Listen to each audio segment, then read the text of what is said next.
Bueno, vamos a los objetivos de la clase. Vamos a describir las características generales de Leishmania. Vamos a describir la clasificación del parásito. Vamos a describir la morfología y estructura de los estadios básicos, con énfasis en los que se encuentran en el humano. Vamos a identificar los principales estadios desarrollados durante el ciclo de vida de Leishmania. Vamos a describir las principales características fisiológicas del parásito. Vamos a mencionar las especies con mayor relevancia médica en El Salvador y América. Vamos a describir las características epidemiológicas con énfasis en los estadios infectantes, los hospederos más frecuentes, los vectores en nuestro medio y su hábitat más frecuente, y las patologías desarrolladas por estos de manera especial en El Salvador. Bueno, el tema de clase es igual a eso. Bueno, en el caso de la Leishmania, vamos a ver las características generales. Son protozoarios hemotisulares, o sea que son protozoarios de la sangre y los tejidos, ¿verdad? Son parásitos intracelulares, ya sea de macrófagos, monocitos, que se encuentran dentro de estas células, las células dendríticas de la piel también, y también en la víscera. El ciclo biológico es heteroxeno, ya vimos que es eso, ¿verdad? Y es una antropozoonosis, que se pasa de los animales al humano, aunque van a ver también que hay otros medios de cómo se puede transmitir de los animales al humano, del humano a los animales. Vamos a ver eso más adelante. Con respecto a la Leishmania, la leishmaniasis más bien es un nombre genérico, porque hay varios síndromes dentro de la Leishmania, que es el síndrome cutáneo, el mucocutáneo y el visceral. Cuando uno reporta el caso de la Leishmania, si ve una mastigota de Leishmania, por ejemplo, en una muestra, no le van a poner Leishmania donovani, no le van a poner Leishmania chagasi, no, le van a tener que poner Leishmania SP, porque con respecto a las Leishmanias, la clasificación de la Leishmania ha dado mucho que hacer, porque al principio las clasificaban de acuerdo a las lesiones, después de acuerdo a los cuadros clínicos, y vieron que había un traslape de especies entre los cuadros clínicos, ¿verdad? Entonces por eso es que las Leishmanias, cuando se identifican las mastigotas, en las muestras solo se pone a mastigotas del SP, ¿verdad? Leishmania SP. Bueno, la enfermedad afecta a más de 12 millones de personas y unos 30 millones de personas viven en áreas de riesgo, ¿verdad? O sea, de acuerdo a las características climáticas o donde el vector se encuentre. Y esta es una enfermedad de curso crónico, donde intervienen varias especies y subespecies de Leishmania.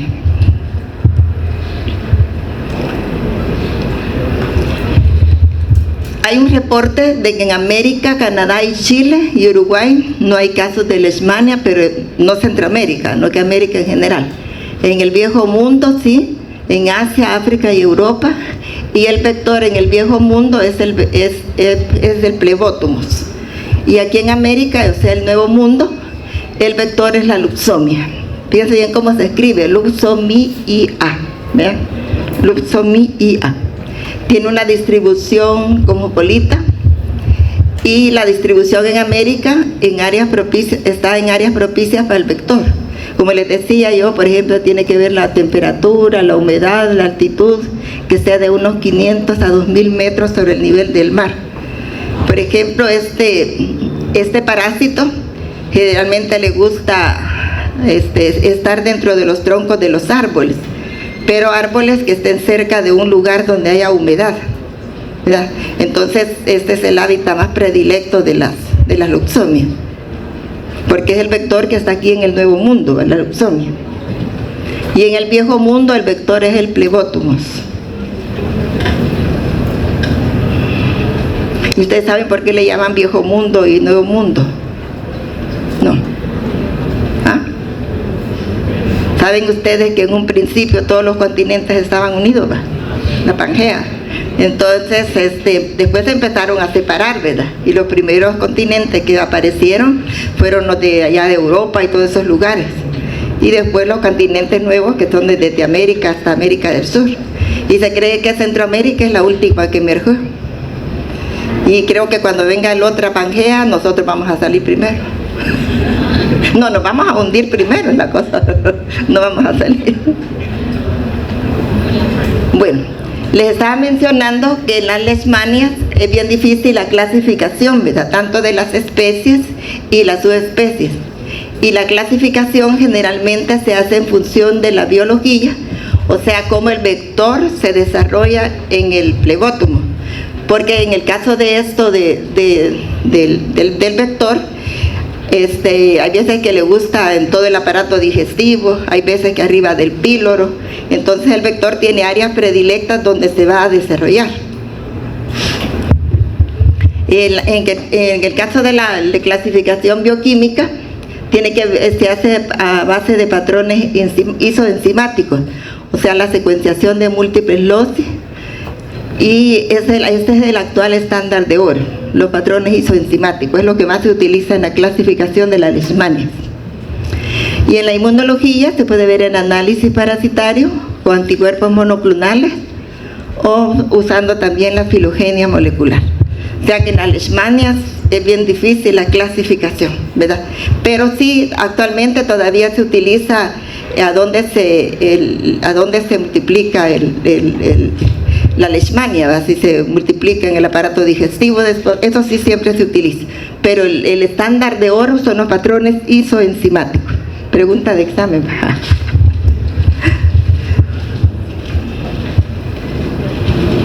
Bueno, aquí tienen ustedes, en el caso de las leishmanias, hay dos estadios básicos. Un estadio que se llama amacigota, que es lo que vamos a encontrar en los macrófagos, en los monocitos, en las células dendríticas de la piel, en las vísceras, y el promacigota, que es la que encontramos en el vector. ¿Se acuerdan que el licenciado les dijo que habían dos estadios básicos en leishmania, ¿verdad? Que es el estadio de amacigota y el estadio de promacigota.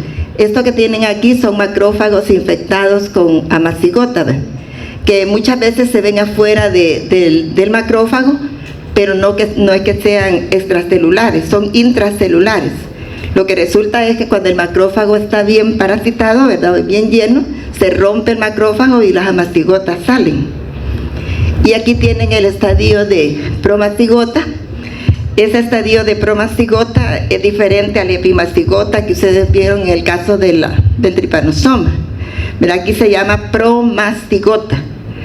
Tiene esa forma de huso, ¿verdad?, pero es un poco más grueso el cuerpo. Tiene su núcleo y tiene su cinetoplasma. Si ustedes se fijaron, en el caso de trypanosoma, les dijo él que estaba el núcleo y el cinetoplasma.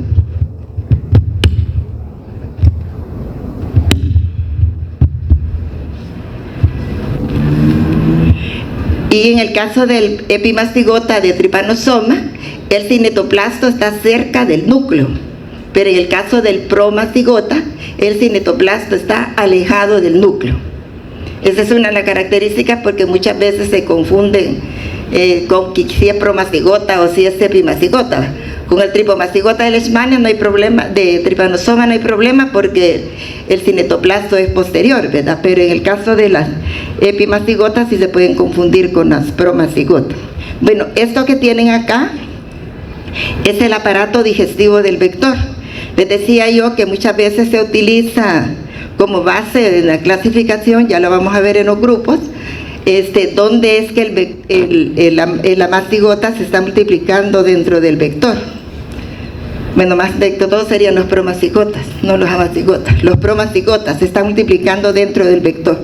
Por ejemplo, si es el grupo hipopilaria, se multiplican abajo del píloro. Si es el peripilaria, en todo el aparato digestivo. Y si es suprapilaria, arriba del píloro.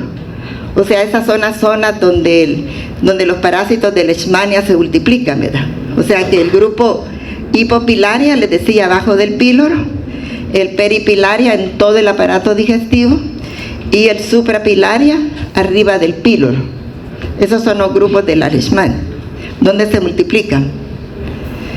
Y así tenemos, por ejemplo, aquí, de las 38 o 40 especies de las que afectan al humano, 23 prácticamente son especies que afectan al humano. Entonces tenemos el grupo suprapilaria, que es donde se multiplica, le dije. Arriba del píloro, y el peripilaria, en todo el aparato digestivo. Entonces, en el grupo suprapilaria están todas las leishmania, y en el peripilaria está la leishmania viana, a donde se multiplican. Entonces, este es el grupo suprapilaria, la leishmania, y en el peripilaria la leishmania viana. Esto lo vamos a ver después en otro cuadro. Esta es la clasificación taxonómica de leishmania. Tenemos el género Leishmania y tenemos el subgénero Leishmania y el subgénero Viania. Entonces está el complejo Leishmania donovani, está el complejo en el subgénero Leishmania, perdón, está el complejo Leishmania donovani, está el complejo Leishmania trópica, el complejo Leishmania mexicana, y en el subgénero Viania está el complejo Leishmania brasiliensis. Entonces, todos esos grupos, todos estos complejos tienen sus géneros. Cada complejo tiene el tipo de leishmania, ¿va? Entonces, en el complejo Leishmania donovani está la Leishmania donovani, la Leishmania infantum, que está en Europa, la Leishmania chagassi, que está en América.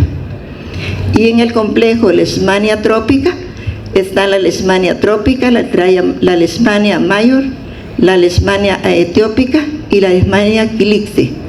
Y en el complejo Leishmania mexicana están la Leishmania mexicana, la Leishmania amazonensis, la Garbani, la Leishmania epifanoi, la Leishmania venezuelensis, y en el subgénero Viania está el complejo Leishmania brasiliensis, donde están la Leishmania brasiliensis, la Leishmania panamensis, la Leishmania guyanensis, la Leishmania peruviana, la Leishmania colombiensis, la ecuatoriensis, y la Leishmania naifi y la Leishmania schwerin.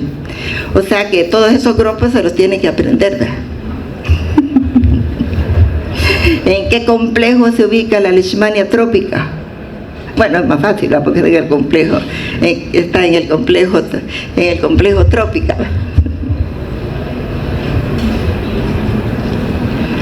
Bueno, ¿cuál es la clasificación de la leishmania? Está en el reino protozoa, en el filum Sarcomastigófora, o sea, porque tienen flagelos, ¿va? En la familia Trypanosomatidae.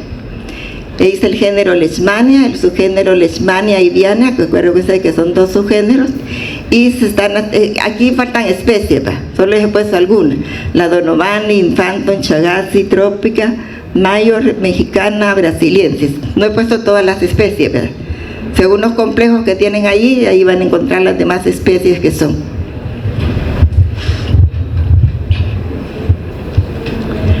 Bueno, aquí están los estadios básicos para que los miren bien, lo que yo les estaba mencionando. Esta es la forma replicativa de la leishmania, que es la mastigota, ¿verdad? Es la que es intracelular, la que se multiplica, ¿verdad? Y esto les decía yo que es un macrófago que está infectado con el estadio de leishmania, que son las mastigotas. Y aquí tienen ustedes el promastigota, y lo que les estaba mencionando es que aquí está el núcleo y aquí está el cinetoplasto, pero está alejado del núcleo. En cambio, si ustedes estuvieran viendo las epimastigota de Trypanosoma, ese cinetoplasto está más cerquita del núcleo. Esa es una de las características que diferencia un epimastigota de un promastigota. Entonces aquí tienen el promastigota y aquí tienen el, ¿cómo se llama eso? Amastigota, ¿va? Entonces ya el licenciado les mencionó, ¿verdad?, que tienen una mitocondria grande que se llama mitocondrión, ¿verdad?, donde hay minicírculos y masicírculos de DNA, que cuando se tiñen con la tinción de Ginza se pueden ver bien que esos minicírculos y masicírculos de DNA que se tiñen no es más que el cinetoplasto, ¿verdad? Entonces aquí están las medidas. El promastigota mide de 10 a 15 de largo y de 1.5 a 3 micras de diámetro. Este es el ciclo de vida de la leishmania. En el caso de la leishmania, pues el vector lo que va a inocular, pero este no es a través de las deyecciones de la chinche. Cuando le pongan deyecciones son lo mismo las heces de la chinche, ¿verdad? Eso es el caso del trypanosoma, porque a veces que se le pone esa palabra deyecciones y quizás no saben qué se refiere a las heces, ¿verdad? Entonces, en el caso de la leishmania, la transmisión que hace el vector, que es la luxomia, es a través de la picadura, ¿verdad? En el caso del trypanosoma son las deyecciones. Entonces el mosquito, este sí es un jejen. En el caso de los dípteros hay 3 tamaños en los dípteros. Están las moscas, que son los más grandes, después vienen los mosquitos, que tienen tamaño intermedio, y los más chiquititos son los jejenes. Pues este es un jejen, ¿verdad? Tienen un tamaño bastante pequeñito, ¿verdad? Que no se ven cuando le pican, pero sí se siente cuando pican, ¿verdad? Entonces, este vector, que es la luxomia, le inocula al humano los promastigotas metacíclicos. Aquí le vamos a llamar también promastigotas metacíclicos.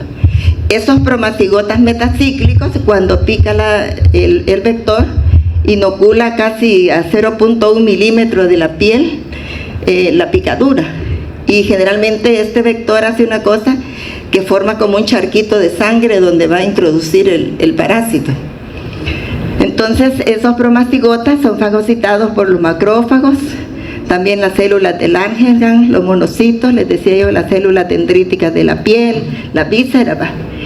Y cuando son fagocitados, ¿verdad?, por los macrófagos, dentro del macrófago pues se transforman de promastigota a amacigota. Ahí en el macrófago se transforman de promastigota metacíclico, se transforman a amacigota. Entonces dentro del macrófago pues las amacigotas se multiplican por fisión binaria, pero cuando se meten dentro del macrófago forman hay un fagosoma, un fagolisosoma, que en el caso de los parásitos generalmente no se conoce con el nombre de fagolisosoma, sino que le vamos a llamar vacuola parasitófora. Vacuola parasitófora. Entonces queda dentro de esa vacuola parasitófora, y allí después cuando ya se rompe este macrófago,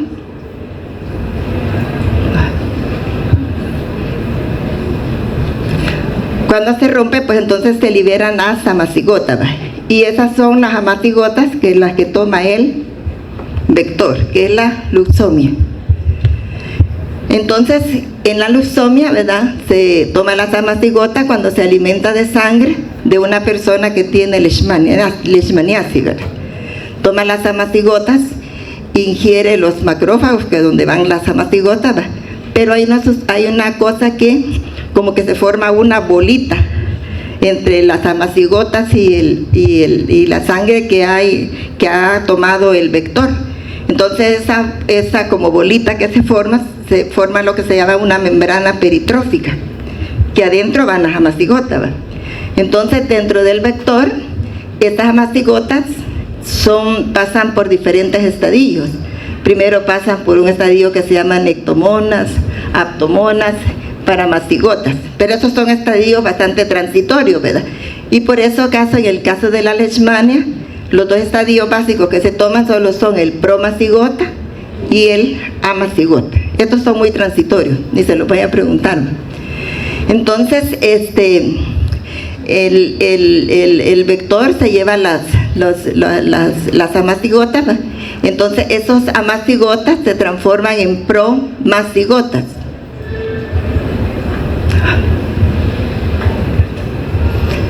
Las amacigotas se van a transformar en promacigotas en el intestino del vector.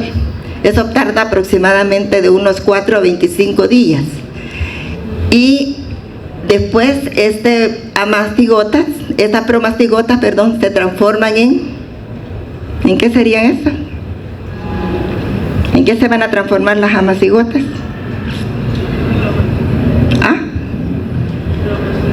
En promacigotas metacíclicos. Se van a transformar en promacigotas metacíclicos, que esos son los que se se multiplican, ¿verdad?, dentro del vector. O sea que el estadio que se multiplica dentro del vector serían los spromacigotas. Y el estadio que se multiplica en el humano, ¿cuál sería? ¿Cuál es el estadio que se multiplica dentro del humano? No les digo que el promacigota se multiplica en el vector. Entonces, ¿cuál estadio se multiplica en el humano? El amacigota. El promacigota se multiplica dentro del vector. Aquí ven ustedes que está haciendo una fisión binaria, ¿verdad? Entonces, y después estas promacigotas se van a las glándulas salivales del vector, y cuando vuelve a picar al humano, pues a través de la picadura inyecta las promacigotas metacíclicos. ¿Estamos? Entonces el estadio que se multiplica en el humano sería el amacigota. Mira aquí dice amacigota multiplicada en selva. Y el estadio que se multiplica dentro del vector serían los promacigotas, ¿verdad?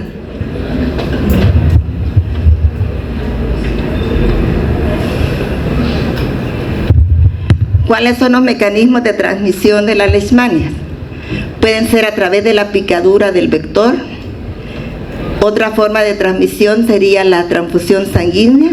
Puede ser por transmisión transplacentaria, por inoculación accidental en el laboratorio, por contacto directo, lesión, o a través de una forma mecánica, a través de la mosca de los establos. Esas son formas de transmisión. ¿Y cómo les dijeron que se transmitía el tripanosoma? A través de las heces, la inoculación de las heces, así tienen que poner, porque ahí solo ponen heces, ¿no? Inoculación de las heces.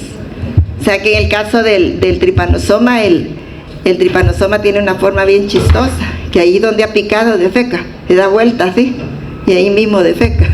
Pero esta no, es a través de la picadura, o también por transfusión transplacentaria, por inoculación, por contacto directo, etcétera, etcétera. Estos son los ciclos de transmisión de la leishmania.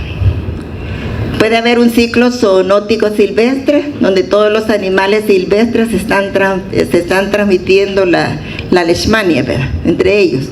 Este es un ciclo zoonótico silvestre. O puede haber un ciclo zoonótico transicional, cuando las leishmanias pasan de un animal silvestre, pasan a un animal doméstico, ¿va? El principal reservorio doméstico de la leishmaniasis es el perro. Fíjense bien, ya les dijeron cuál era en el caso de tripanosoma, ¿verdad? Entonces puede haber también un ciclo zoonótico doméstico que se están pasando entre los animales domésticos, ¿verdad?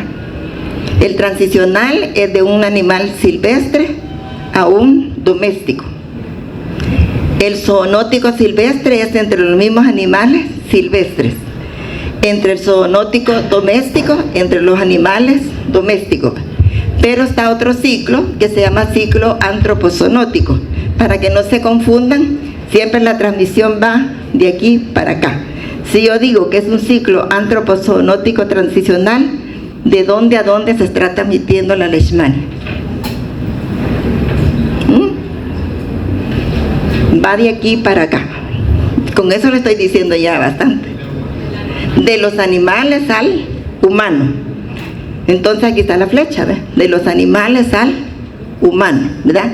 Ese sería un ciclo antropozoonótico transicional. De los animales silvestres puede ser al humano. Y si es un ciclo zooantroponótico, ¿de dónde pasa? ¿De quién a quién pasa? Del humano a los animales. Por eso la flecha va para allá mismo. La misma flecha lo va a guiar. Pero siempre acuérdense que lo que está atrás va para adelante, ¿verdad? Porque no van a estar en el examen. Ay, Dios mío, ¿cómo sería ese antropozoonótico? Siempre hay que fijarse. Y el antroponótico es cuando pasa de un humano a otro humano, de un humano que está infectado a otro susceptible, ¿verdad? ¿Estamos ahí? ¿Estamos ahí?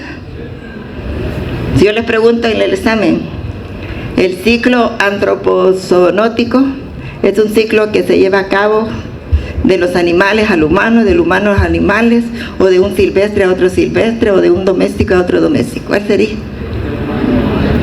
Antropozoonótico, de los animales al humano. Ah, ya vieron que ya. Bueno, estas son las estructuras y moléculas relacionadas con la patogenia de Leishmania. Primero tienen que fijarse una cosa, que esto que tienen aquí ustedes es un promastigota y esto sería un macrófago o cualquier otra célula, un monocito, una célula dendrítica de la piel, etcétera, etcétera. Entonces, en el promastigota, acuérdense que tiene su flagelo, tiene su núcleo, tiene su citoplasma. Entonces, en el promastigota hay dos moléculas de superficie bastante importantes, que son el LPG, que quiere decir lipofosfoglucano, LPG, por aquí lo van a tener, el lipofosfoglucano, unido a un glucosil, fosfadil y inositol. Lipofosfoglucano unido a un glucosil, fosfatidil, inositol. Y la otra molécula de superficie de los promastigotas son la glicoproteína 63. Antes de empezar a hablar de todo lo que pasa en la patogenia, tienen que ver ustedes que en la leishmania se dan bastantes, como les dijera yo, bastantes formas como se une a todos los receptores del macrófago. Tiene una gran cantidad de formas como se une a un macrófago. Bueno, vamos a empezar aquí. Esta rayita que está en verde ahí, la CR1, es un receptor del macrófago. La CR3 es otro receptor del macrófago, al cual se van a unir el LPG o la proteína GP23, ¿verdad? Y esta C3B y la C3BI, ¿qué son?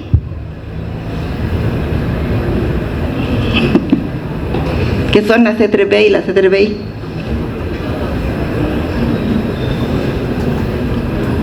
Son del complemento. Ya se lo olvidó. Ah, del complemento. Este es el receptor de fibronectina, ¿verdad? Y todas estas no las voy a mencionar porque esto tienen que ver con la inmunología de la leishmania, que la van a ver cuando vean la enfermedad, ¿verdad? Entonces me voy a referir prácticamente a lo que es la patogenia, el proceso en el cual la leishmania se une a todos los receptores del macrófago. Entonces, en el caso de la leishmania, se pueden activar las dos vías del complemento. Se puede activar la vía de la lectina de unión a la manosa y se puede activar también la vía clásica. En la vía clásica, ¿a dónde se va a unir el LPG de la leishmania? ¿A dónde se va a unir? En la vía clásica. ¡Ay,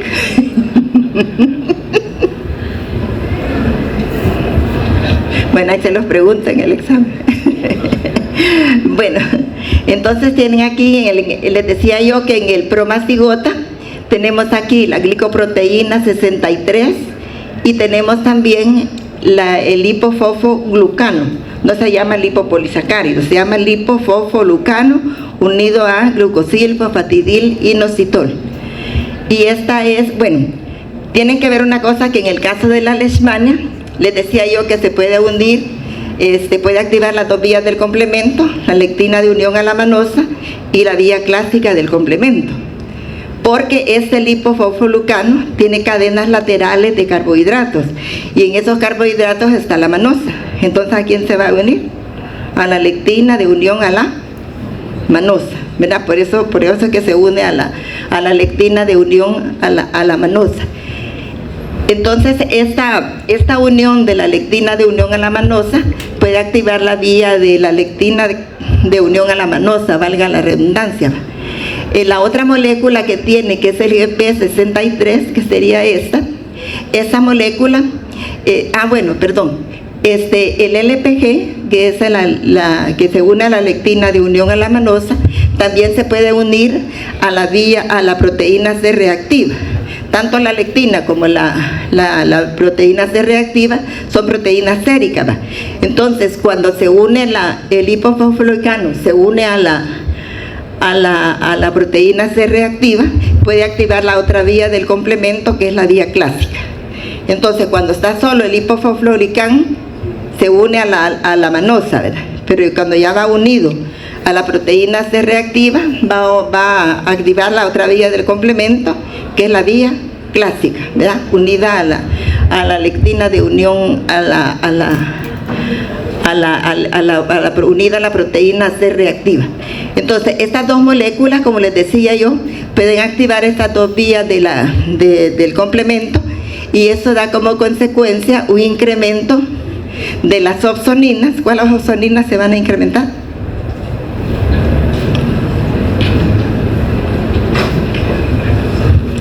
La C3b y la C3bi, ¿verdad? Entonces, ¿y qué va a traer como consecuencia ese incremento de esas opsoninas?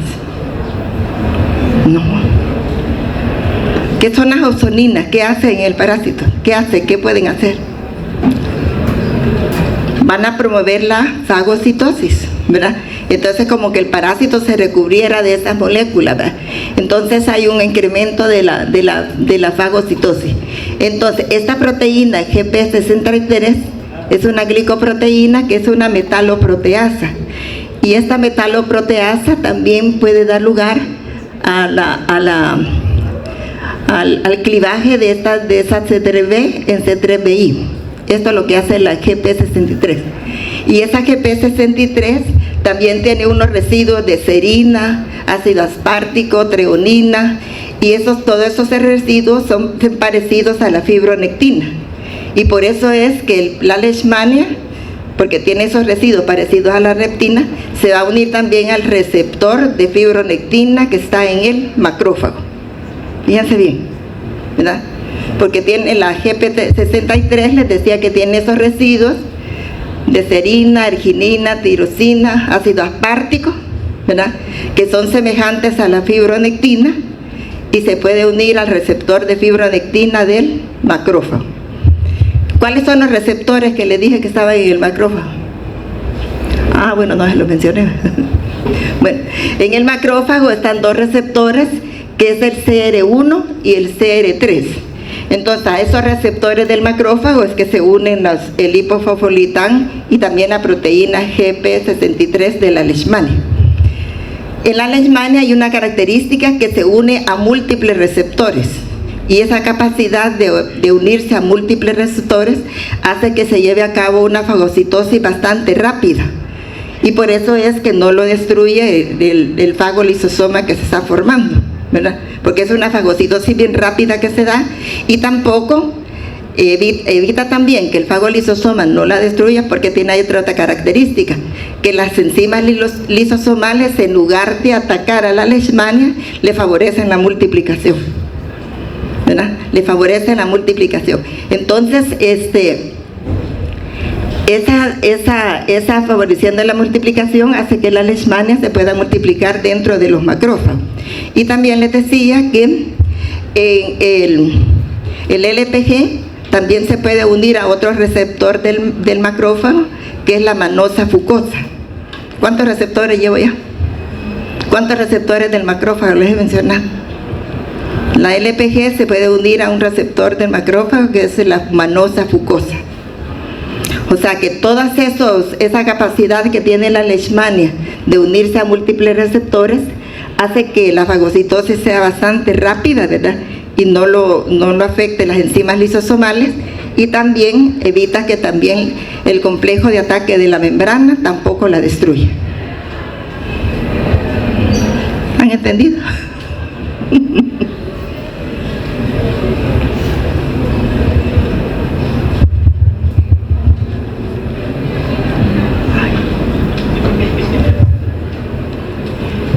Ahí se los he escrito. Por ahí hubiera empezado, ¿verdad? No, era para que se pusieran atención. Les decía que la leishmania tiene dos moléculas de superficie, que son el hipofluorofluorocano y la GP63, que les decía que tiene actividad de metaloproteasa, y son las más abundantes en la superficie del parásito. Son las proteínas de superficie, ¿verdad? Entonces, el LPG es un glucofosfolípido que les decía que está fijo a la membrana por el glucosil, fosfatidil y inositolba, que se puede actuar como una barrera para la inserción del complejo de ataque de membrana en la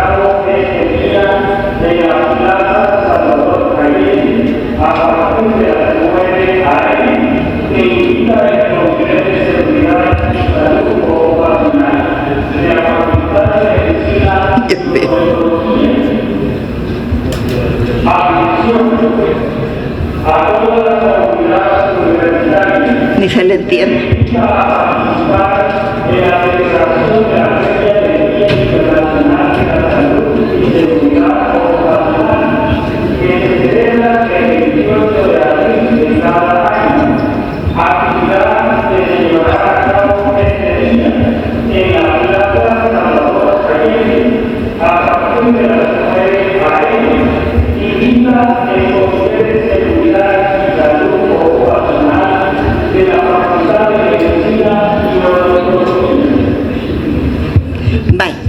Les decía yo que en el lipofosfolipán hay varias cadenas laterales de carbohidratos, ¿verdad? Se llaman fosfosacáridos. Entonces, esas cadenas laterales de fosfosacáridos que tiene el LPG, dentro de ellos está la manosa. Pero todas esas diferencias que hay en esas cadenas laterales del lipofosfolipán ayudan también a distinguir todas las especies de Leishmania. Se han utilizado también para eso. Entonces les decía yo que la manosa del lipofosfolipán se une a la lectina de unión a mananos, ¿verdad? Y a la proteína C reactiva. Y también les decía que activaba el complemento por la vía clásica, eso ya lo había mencionado. Y aseguraba, les decía, un incremento de la ozonina C3b y C3bi en la superficie del parásito y hace posible su fagocitosis, ¿verdad? Y además los parásitos cubiertos con lipofosfolipán y proteína C reactiva también pueden ser fagocitados por el macrófago mediante su receptor para C1Q, porque les decía que cuando el lipofosfolipán se une a la proteína C reactiva, activa la otra vía del complemento, que es la vía clásica, ¿verdad? Y la proteína de superficie les decía que puede acortar la C3b del complemento a la forma inactiva C3b y favorece la opsonización. Que tenía, les decía, estos aminoácidos, serina, arginina, tirosina, ácido aspartico, que se asemejan a la fibronectina y por lo tanto el receptor de fibronectina del macrófago la reconoce. Y otros dos receptores del macrófago que intervienen en la fagocitosis, les mencionaba que él es el receptor de manosa fucósada, que se reconocía la manosa de presente en el lipofosfolipán. Y eso es lo que les estaba mencionando, que la unión a múltiples receptores le permite al parásito una fagocitosis rápida y la protege de los mecanismos lípticos tanto del complejo de ataque de membrana del complemento, ¿va? Entonces, dentro de su célula huésped, el parásito también utiliza el lipofosfolipán y la glicoproteína 63 para inhibir los mecanismos leishmanicidas del macrófago. O sea que cuando están las damacigotas dentro del macrófago, las enzimas lisosomales no destruyen a la leishmania, ¿verdad? Porque lo que hace el parásito es que esas dos proteínas de superficie que tiene, el lipofosfolipán y la proteína GP63, inhiben los mecanismos leishmanicidas del macrófago, ¿verdad? O sea que ellas, lejos de que las enzimas lisosomales la destruyan, no la destruyen, ¿verdad? Ahí les queda escrito también.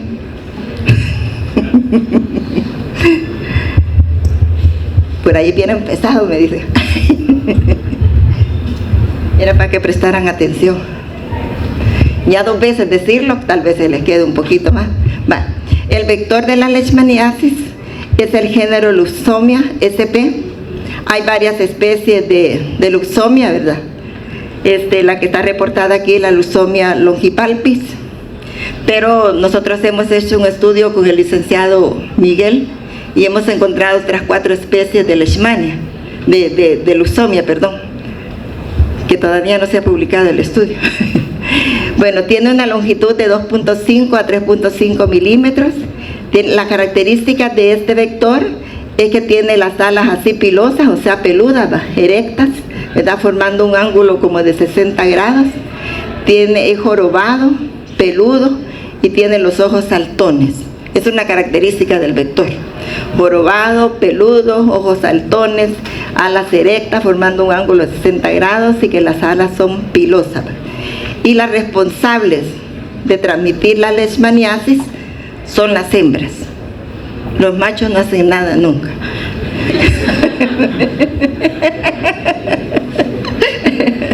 Pero después me van a decir, pero las hembras son las culpables, ¿va? Sí. No, lo que pasa es que hay una razón fisiológica, ¿va? Las hembras necesitan la sangre para la formación de los huevos y el macho no pone huevos, más la hembra, ¿verdad? Entonces por eso se necesita. Va, entonces son machos, son más pequeños que la hembra, ¿va? El vector les decía que es un díptero de la familia Psychodidae, de la subfamilia Plebotominae, y los géneros son el Luxomia y Plebotoma. La Luxomia, ¿de dónde le dije que era?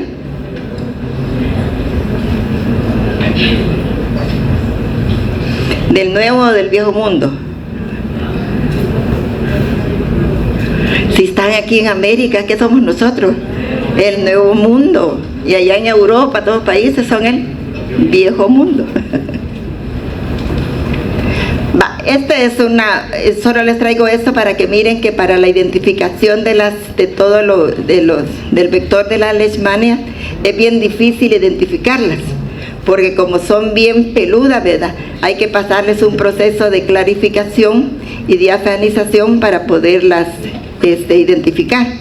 Entonces, después de que se pasan por una hidratación con detergente, hay una maceración toda la noche con hidróxido de sodio al 10%, después hay una deshidratación con pasos sucesivos de alcohol, se hace una diafanización con esencia de clavo y se montan con euparal.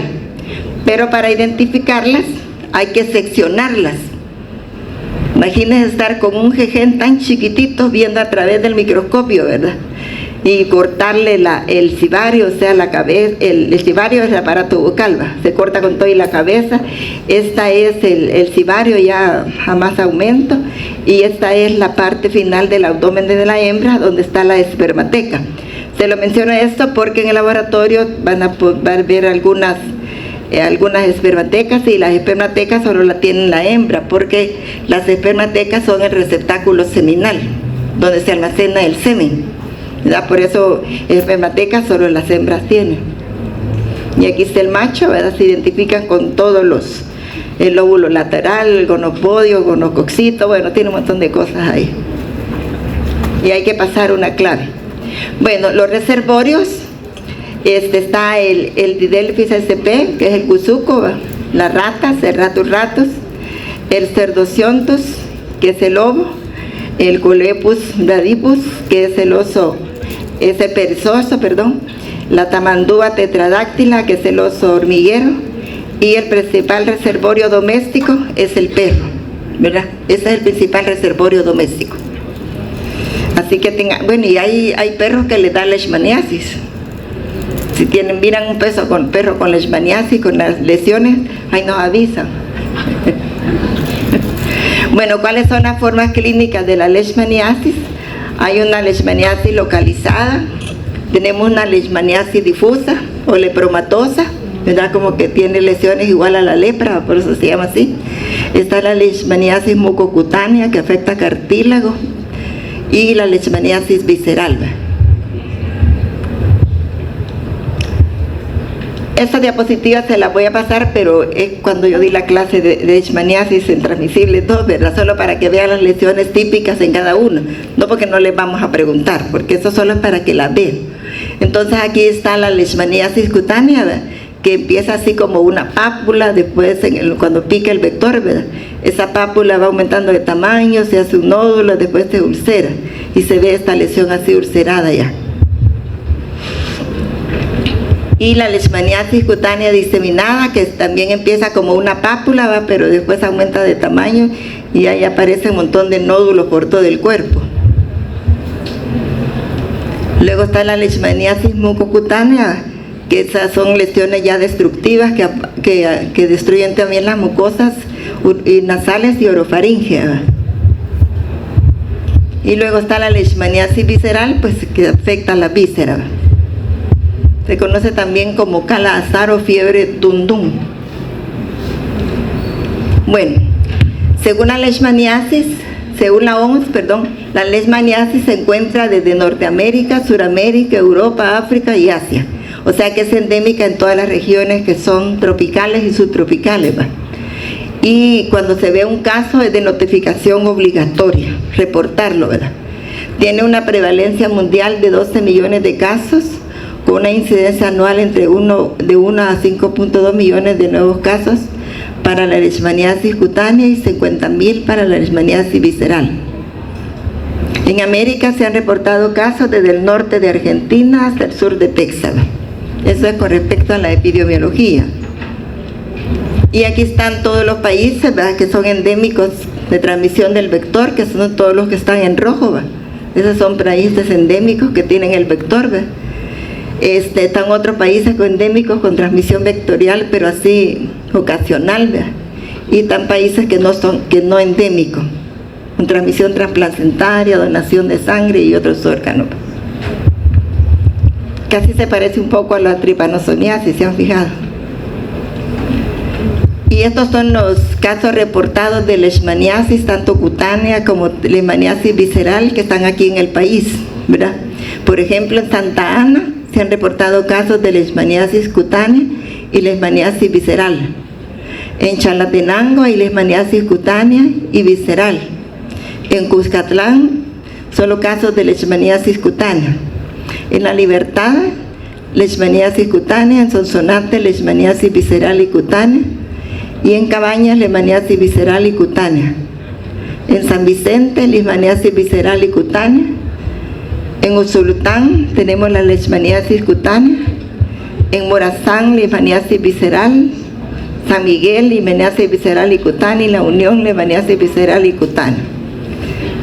¿Cuáles departamentos no están involucrados ahí con leishmaniasis? Y Santana. Aguachapán. No, Santana sí, Aguachapán, ¿verdad? Pero lo que pasa que no es que podría no estar la enfermedad. Lo que pasa que muchas veces no se reportan los casos, ¿verdad? Son casos que no están reportados y pasan desapercibidos, ¿verdad? Eso es lo que sucede. Y en los programas de prevención y control tenemos erradicación del vector, usar repelentes, usar mosquiteros, ¿verdad? Que aunque los mosquiteros, estos mosquitos pasan las arandas. No hay mucha ayuda con eso. Bueno.